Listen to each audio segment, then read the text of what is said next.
नमस्कार. स्वागत आहे तुमचं आपल्या यूट्यूब चॅनल सोनाली रेसिपीजमध्ये. तर आजची खास रेसिपी आज आपण बनवणार आहे. खूपच सोपी, खूपच टेस्टी, वर्षभर टिकणारा गुलकंद. अतिशय झटपटीत व सोप्या पद्धतीने तयार केला आहे. चला तर मग या रेसिपीसाठी लागणारे संपूर्ण साहित्य व कृती पाहून घेऊ. गुलकंद बनवण्यासाठी इथे आपण गुलाबाच्या पाकळ्या घेतल्या आहे. इथे मी लहान गुलाबाच्या पाकळ्या वापरल्या आहे. साधारणतः 20 ते 25 गुलाब असेल. सर्वप्रथम गुलाबाच्या पाकळ्या पाण्याने स्वच्छ धुवून फॅन खाली 2 ते 3 मिनिटासाठी सुकवून घ्यायच्या आहे. त्यानंतर त्या बारीक चिरून घ्यायच्या.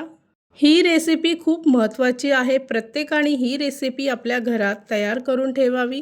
त्यानंतर एका पॅनमध्ये 1 वाटी साखर घ्यायची आहे. फ्लेवरसाठी इथे मी 2 ते 3 हिरवी वेलचीचे दाणे घेतले आहे.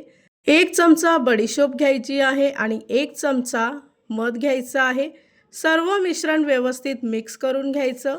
गुलकंद खाल्ल्यामुळे पोटातली जळजळ कमी होते. त्याचबरोबर ॲसिडिटीचा जर प्रॉब्लेम असेल त्यासाठी तुम्ही 1 चमचा गुलकंद खाऊ शकता.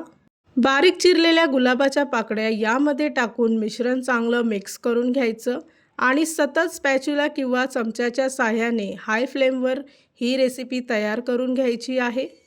अगदी 2 ते 3 मिनिटांमध्येच तुम्ही इथे पाहू शकता की मिश्रण जवळपास घट्ट व्हायला सुरुवात झाली आहे. गुलकंद खाण्याचे तसे बरेचसे फायदे आहेत. त्याचबरोबर गुलकंद खाल्ल्यामुळे शरीर थंड राहते.